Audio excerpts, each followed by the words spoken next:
చూస్ country delight, live better. ఇప్పుడే country delight యాప్ని download చేసుకోండి.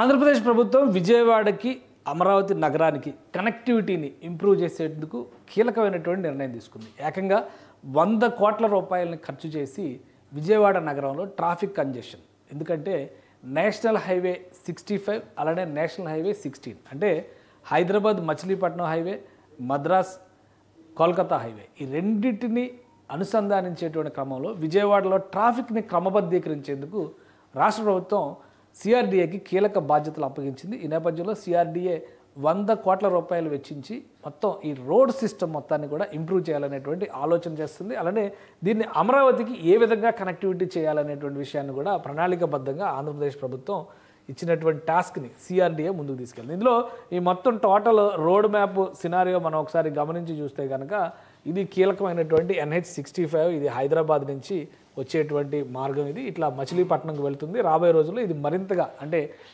6 వరుసల రహదారిగా విస్తరించిపోతున్నారు. ఇది చెన్నై నుంచి వచ్చేటువంటి మార్గం, ఇది కోల్కతాకు వెళ్తుంది. ఈ 2 మార్గాలు కూడా కరెక్ట్గా విజయవాడలోనే కనెక్ట్ అవుతాయి. అది కూడా ఒక పెద్ద జంక్షన్గా మారిపోయేటువంటి మార్గం అవుతుంది. దీనివలన విపరీతమైనటువంటి ట్రాఫిక్ రద్దీ విజయవాడ నగరంలో ఉంటుంది. ఒకసారి మనం కొన్ని పాత మ్యాప్లను కూడా గమనించి చూడవచ్చు. మనం ఇది విజయవాడ సిటీకి సంబంధించినటువంటి స్వరూపం.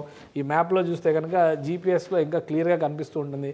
సో ఇటు నుంచి గుంటూరు వైపు నుంచి వెళ్ళేటువంటి రహదారి, ఇటు వైపు నుంచి వచ్చేటువంటి రహదారి, విజయవాడ నగరంలో మొత్తం కూడా ట్రాఫిక్ జామ్, మధ్యలో నది ఇది ఉంటుంది. సో ఈ అంశాలను దృష్టిలో పెట్టుకొని ఇప్పుడు గన్నవరం ఎయిర్పోర్ట్కి వెళ్ళేటువంటి మార్గంతో సహా అనేక అంశాలని రాష్ట్ర ప్రభుత్వం స్పెషల్ స్టడీ నిర్వహించడం ద్వారా ఇక్కడ ట్రాఫిక్ కంజెషన్ తగ్గించేందుకు ఒక ప్రణాళికని రెడీ చేసింది. ఈ మార్గం అంటే రామవరపాడు నుంచి కావచ్చు, ఇటు ఎనికేపాడు వైపు నుంచి వచ్చేటువంటి మార్గం కావచ్చు, ఇటు పోరంకి వైపు నుంచి వెళ్ళేది, ఇది మచిలీపట్నం వైపు వెళ్ళేటువంటి మార్గం. సో ఈ మార్గాలన్నింటినీ కూడా విస్తరించేందుకు కావాల్సినటువంటి ప్రణాళిక ఇన్ని తీసుకొచ్చి ఇక్కడ ఈ ప్రాంతంలో అంటే క్లియర్గా మనం చెప్పాలంటే ఈ మార్గంలో ఇక్కడ చూస్తే కనుక ఉండవల్లి జంక్షన్ దగ్గర ఇక్కడ సింక్ అవ్వాల్సినటువంటి అవసరం ఉంటుంది. అమరావతిలోకి ఎంటర్ అయ్యేటువంటి E15 రహదారి ఈ దిగువన వస్తుంది, E3 రహదారి ఇక్కడ వస్తుంది. సో ఈ 2 రహదారులకి అనుసంధానించే విధంగా ఒక ప్రణాళికని, సమగ్ర ప్రణాళికని ఆంధ్రప్రదేశ్ ప్రభుత్వం రెడీ చేయాలనేటువంటి ఆదేశాలని సిఆర్డీఏకి ఇచ్చింది.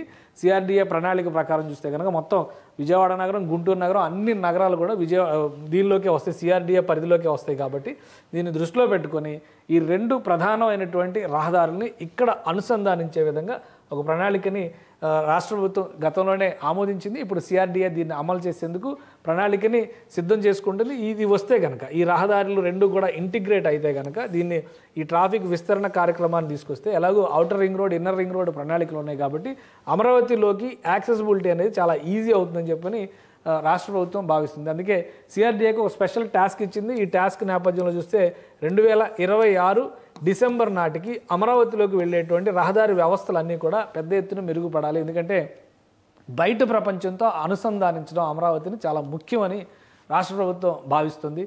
అందుకోసం 100 కోట్ల రూపాయలు వెచ్చించబోతోంది. ఈ నిధులకు సంబంధించినటువంటి అడ్మినిస్ట్రేటివ్ క్లియరెన్స్ కూడా రాష్ట్ర ప్రభుత్వం ఇచ్చేసింది.